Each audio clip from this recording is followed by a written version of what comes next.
Halo, Assalamualaikum warahmatullahi wabarakatuh.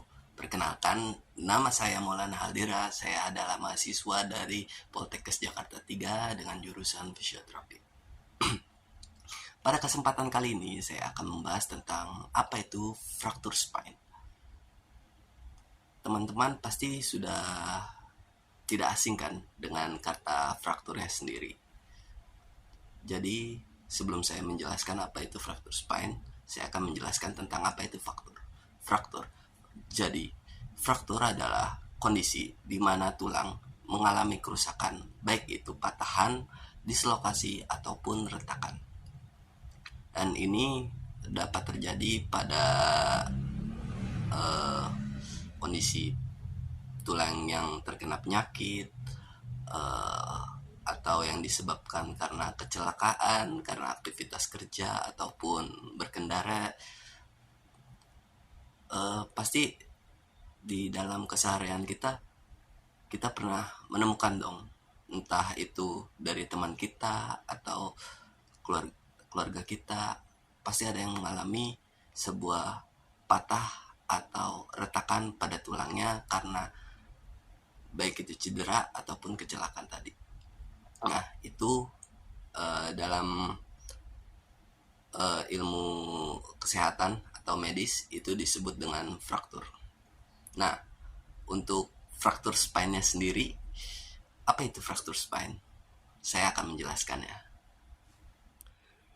Jadi, saya sekarang akan menjelaskan apa itu fraktur spine. Seperti yang sudah saya jelaskan tadi, fraktur spine adalah kondisi di mana tulang pada vertebra mengalami kerusakan, baik itu patahan, dislokasi, ataupun retakan. eh Hal ini bisa disebabkan karena kondisi tulang yang terkena penyakit seperti osteoporosis yang disebabkan oleh penurunan pada massa tulang, terus osteosarkoma yaitu kanker pada tulang yang menyerang pada tulang, dan cedera aktivitas ataupun kecelakaan.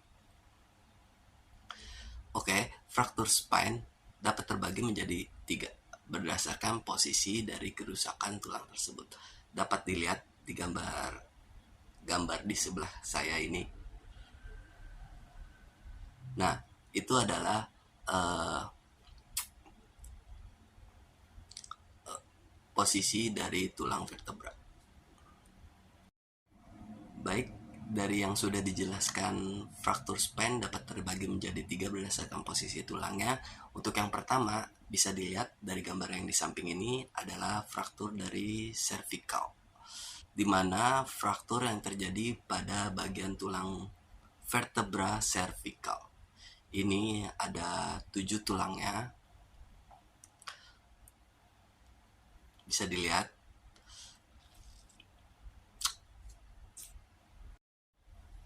Dan yang kedua, ini adalah fraktur dari thoracolumbar.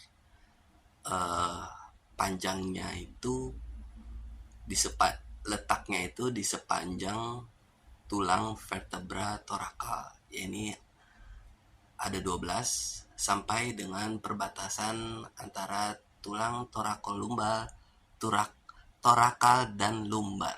Maaf. Dan untuk yang ketiga, ini ada fraktur dari tulang lumbosakral meliputi antara lumbar dan sakrum.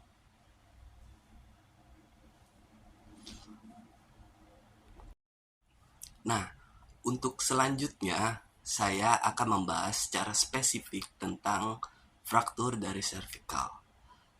Fraktur servikal bisa menjadi sangat berbahaya karena dapat mempengaruhi dari sistem saraf. Kenapa? Karena di sepanjang tulang vertebra itu terdapat sistem-sistem saraf yang menyambung atau menghubungkan bagian anggota tubuh, anggota gerak khususnya dengan otak.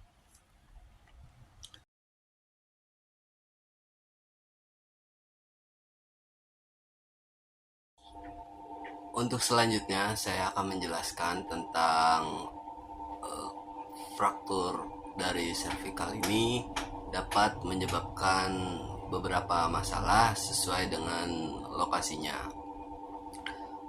Untuk fraktur servikal yang merusak pada bagian C1 atau sampai C3 ini dapat merusak ke batang otak dan mengganggu fungsi atlanto-occipitalis.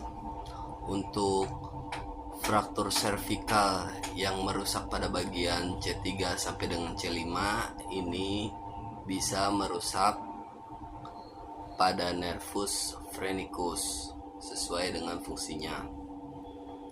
Dan untuk C4 sampai dengan C7, hal ini dapat terjadinya penjepitan pada medula spinalis. Untuk yang terakhir ada C5 sampai dengan C7, kerusakannya dapat mengganggu pada anggota gerak ekstremitas atas seperti tangan, bahu, atau leher.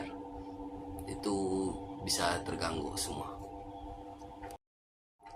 Baik teman-teman, jadi apabila kalian mendapati keluarga kalian atau orang terdekat kalian mengalami cedera fisik akibat baik itu aktivitas ataupun kecelakaan, apabila kalian mengalami tanda-tanda yang akan saya sebutkan, kalian harus memeriksanya ke dokter. Yang pertama, tanda gejala adanya suatu permasalahan pada servikal, yaitu adanya rasa nyeri atau sakit pada leher. Nah, ini dapat mengindikasikan kalau kalian itu memiliki masalah pada leher kalian. Yang kedua, adanya pembengkakan atau memar di sekitar leher kalian. Yang ketiga, kaku atau kesulitan menggerakkan leher. Ini yang seperti sudah saya sebutkan tadi, ini adalah termasuk gangguan dari ekstremitas atas. Dan yang keempat, mati rasa bahkan lumpuh, sama seperti sebelumnya. Ini juga termasuk ke dalam ke dalam gangguan ekstremitas atas. Bahkan ini sudah melebihi dari syaraf motorik dan masuk kepada saraf sensorik.